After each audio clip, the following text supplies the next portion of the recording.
Billy, congratulations on a violent performance like that. So what are the emotions now that you got? Did you get some stitches up there? Yeah, I think I got like 7 or 8 stitches. Yeah, no, I feel great. It's just the best feeling in the world. It's been a long training camp, and I put so much work into this and so much time and effort and sacrifice. Getting a huge win like this, it just means the world to me. It was a great way to close out the year, and I'm getting ready for the next year now. When you were walking out, John Anik made a point to say, like, here comes the cardio king when you were walking into the octagon. And as people, we've watched Alex fight before, he kind of tends to fade as the fight goes on. So did you know, he came out pretty strong in the first round, but did you know, like, later on this is going to catch up to him down the line? Yeah, I kind of had a feeling he was going to be he's super aggressive when he comes out. He has a bunch of wins by first round knockout. So I knew as long as I can match that pace and he doesn't do too much damage, that I could take over and start wearing him down and eventually break him. And obviously I didn't want to get my face busted open like that. But it actually, the game plan was very similar to what actually happened. Did you know he was going to be, well, when it happened, that he was compromised because of that swollen eye? It seems like that kind of put him on the back for a while. Yeah, there was a point in the first round that I looked at him. I'm like, oh, man, he's kind of busted up already. And I got pretty confident. I'm like, all right, I'm going to start taking over now. But that's when he took me down and busted me up. But it was funny. In between rounds, I could feel like my face just dripping all over. And I didn't get a chance to look at it, obviously. But my coach goes, he's worse than you right now. Like, his face is worse than yours. And I'm thinking to myself, I'm like, there's no way his face is worse than mine. Like, they couldn't even stop my cut. I'm like, there's no way he's worse than me. But I get what they were trying to do. And he did look pretty busted up. And I obviously took advantage of it. And they showed your corner cam. They were asking, like, when's your son's birthday? And yeah. They obviously asked you what's 7 + 5, and you said 11. And there's that because was your brain just scrambled in there? Yeah, listen, I got my son's birthday right. It is July 30th. But yeah, usually my teammate Matt Frivola gets those easy questions wrong. Usually my math is pretty good. But when he mentioned my son and like when his birthday was, there was just something that I dug a little bit deeper. I wasn't even thinking about him until he said that.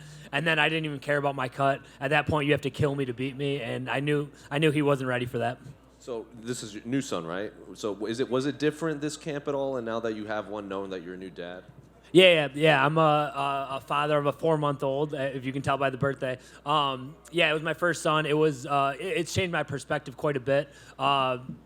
Obviously now I have a mouth to feed and someone to raise. So I'm looking at myself through his eyes and trying to be a role model, trying to be a good father. So a lot of my goals have changed. A lot of my my mental focus has changed because now I got a lot more on my plate now.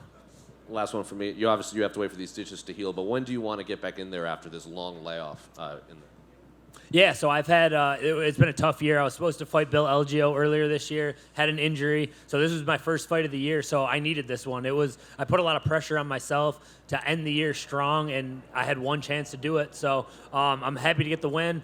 The stitches will be out hopefully pretty soon. I'm not too banged up. So I talked to Sean Shelby backstage. I said I want to be super busy in 2023. So I'm hoping to fight 3 times. So my first fight will hopefully be early next year.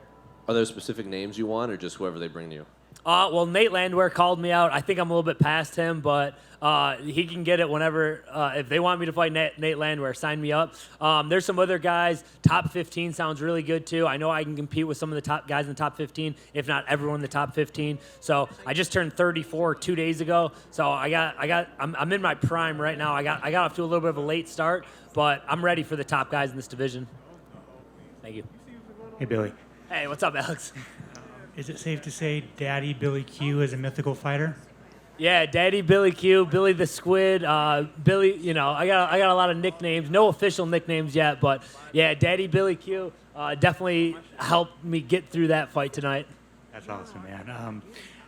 Talking about the top 15, is a fight with Edson Barbosa kind of right up your alley? Yeah, I would love that fight. I would love the Edson Barbosa fight. That was a fight that I was thinking about. Going into the Burgos fight, that he'd be a guy down the road that I think I would match up pretty good with. There's a lot of guys, and being 5-2 now, I felt like I was fighting for my job tonight, even though who knows really, you never really know. I knew I needed a strong performance though, and I think I got that. 5-2 with 4 finishes. I mean, I'm pretty happy with that. Awesome, man. Congrats. Thanks, man. Hey, Billy, right here. What's up, man? Obviously very exciting, but with the strength of this win, you're trying to stay active. Where do you see yourself in terms of the rankings and everything else about this time next year? That's a good question. It depends. It depends where the UFC wants to go with it. I would love to fight. Like I would obviously have a number next to my name. I think I've proven that I've kind of earned that opportunity. Came up short against Burgos, but it was a pretty good. It was a competitive fight. Alex Hernandez was ranked forever at 155, and I took him out. Finished him in the second round. I won that fight pretty good.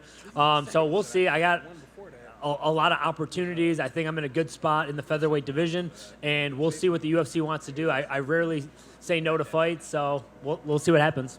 Congratulations. Thank you.